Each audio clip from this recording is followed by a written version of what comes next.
Assalamualaikum warahmatullahi wabarakatuh. Perkenalkan, kami dari kelompok 8 ingin mempresentasikan mengenai teori hukum benda yang beranggotakan.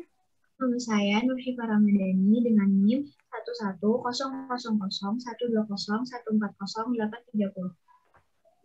Saya Kailana Syafarandra dengan NIM 11000120140140831. Nama saya Nisa Nurrahmawati dengan NIM 110000120140832. Nama saya Fawaz Azadar Zafira dengan NIM 11000120140140833. Saya Nadia Firdanisa dengan NIM 11000120140140834. Hukum benda.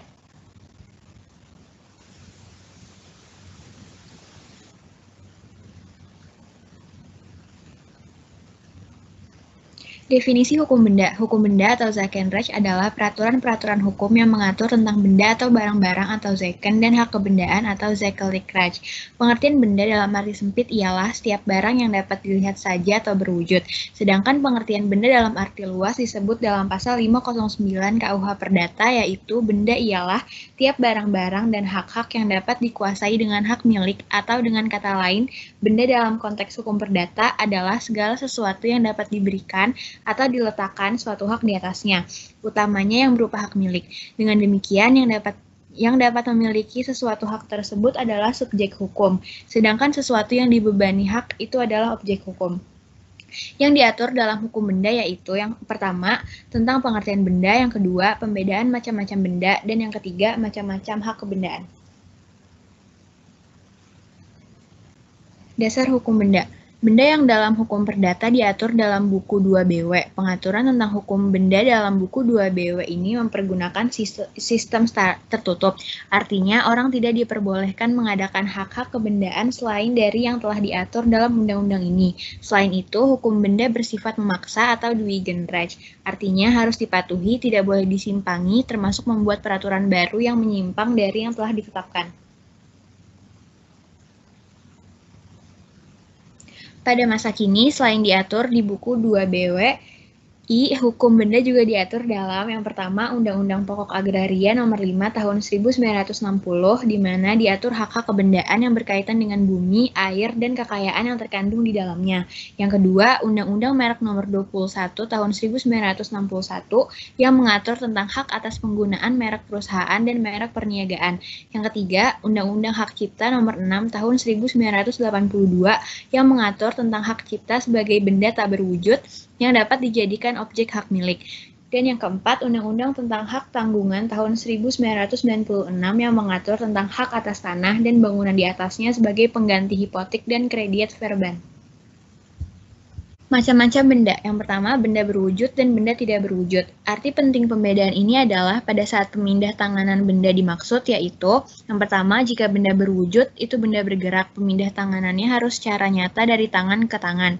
Dan yang kedua, ada penyerahan benda tidak berwujud dalam bentuk berbagai piutang dilakukan dengan piutang atas nama opnam dengan cara kesi, dan yang kedua, piutang atas tunjuk atau antonder dengan cara penyerahan surat dokumen yang bersangkutan dari tangan ke tangan. Yang kedua adalah benda bergerak dan tidak bergerak. Benda bergerak adalah benda yang menurut sifatnya dapat dipindahkan. Benda bergerak karena ketentuan undang-undang adalah hak-hak yang melekat pada benda bergerak. Misalnya hak memungut hasil atas benda bergerak.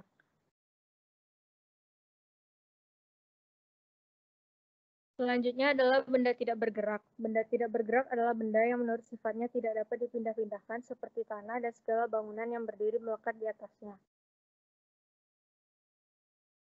Lalu yang selanjutnya adalah arti penting pembedaan benda sebagai bergerak dan tidak bergerak, yaitu terletak pada penguasaannya atau bezit.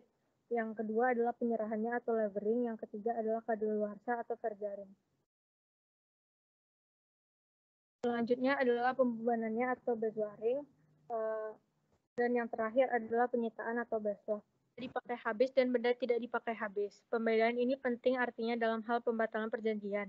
Pada perjanjian yang objeknya adalah benda yang dipakai habis, pembatalannya sulit untuk mengembalikan seperti keadaan benda itu semula. Oleh karena itu, harus diganti dengan benda lain yang sama atau sejenis serta senilai. Yang keempat adalah benda sudah ada dan benda akan ada. Arti penting pembedaan ini terletak pada pembedaan sebagai jaminan hutang atau pada pelaksanaan perjanjian. Benda sudah ada dapat dijadikan jaminan hutang dan benda akan ada tidak dapat dijadikan jaminan hutang. Yang kelima, benda dalam perdagangan dan benda luar perdagangan. Arti penting ini, pembedaan ini terletak pada pemindahan tanganan benda tersebut karena jual beli atau karena warisan. Benda dalam perdagangan dapat diperjualbelikan dengan bebas. Benda luar perdagangan tidak dapat diperjualbelikan atau diwariskan. Selanjutnya yang keenam, ada benda dapat dibagi dan benda tidak dapat dibagi. Letak pembedaan ini menjadi penting dalam hal pemenuhan prestasi atau suatu perjanjian.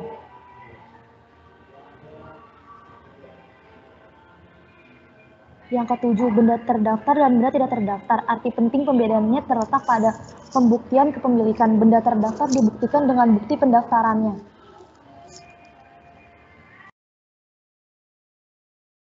Sifat dan karakter hak kebendaan. Yang pertama, hak kebendaan bersifat mutlak, absolut. Yang kedua, hak kebendaan berlangsung lama. Yang ketiga, hak kebendaan terbatas pada apa yang telah diterapkan. Ciri-ciri atau sifat-sifat hak kebendaan. Yang pertama, hak kebendaan merupakan hak yang bersifat mutlak. Yang kedua, hak kebendaan mempunyai zak gevolg atau droit de suite. Yang ketiga, hak kebendaan yang lebih dulu terjadi. Yang keempat, hak kebendaan mempunyai sifat droit de préférence. Yang kelima, gugatan hak kebendaan disebut gugat kebendaan. Pembedaan hak-hak dan kebendaan. Hak perdata dibagi menjadi dua, yaitu hak mutlak dan hak nisbi. Hak mutlak dibagi lebih lagi menjadi tiga. Yang pertama, hak kepribadian. Yang kedua, hak yang terletak dalam hukum keluarga. Yang ketiga, hak kebendaan. Dan hak kebendaan dapat dibedakan menjadi dua. Ada hak kebendaan yang diberikan kenikmatan, baik atas bendanya sendiri maupun benda milik orang lain.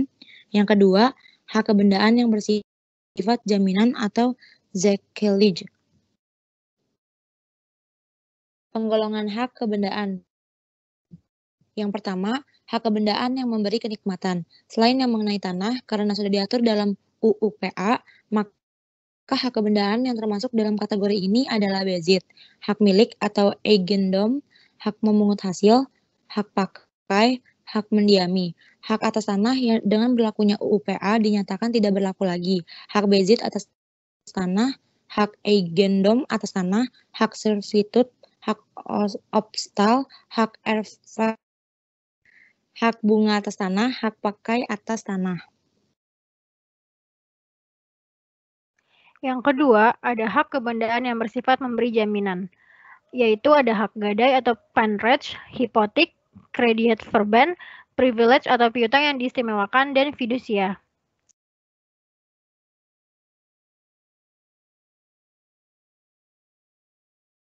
Lalu ada perolehan hak kebendaan.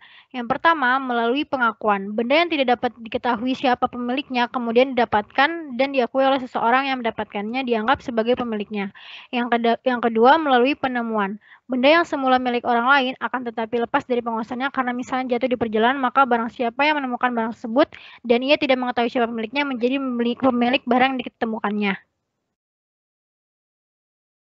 Yang ketiga, melalui penyerahan. Cara ini yang lazim yaitu hak kebendaan diperoleh melalui penyerahan berdasarkan alas hak atau res title. Yang keempat ada dengan kadaluarsa. Barang siapa menguasai benda bergerak yang dia tidak ketahui pemilik benda itu sebelumnya, hak milik atas benda itu diperoleh setelah lewat waktu 3 tahun sejak orang tersebut menguasai benda yang bersangkutan. Yang kelima, dengan penciptaan. Seseorang yang menciptakan benda baru, baik dari benda yang sudah ada maupun sama sekali baru, dapat memperoleh hak milik atas benda ciptaan itu. Dan yang terakhir, dengan cara ikutan atau turunan. Hapusnya hak kebendaan. Itu dapat disebabkan melalui bendanya lenyap atau musnah, karena dipindah tangankan, karena pelepasan hak, karena kadaluarsa, dan karena pencabutan hak. Sekian, terima kasih. Mohon maaf bila ada kata yang kurang berkenan, mohon dimaafkan. Assalamualaikum warahmatullahi wabarakatuh. wabarakatuh.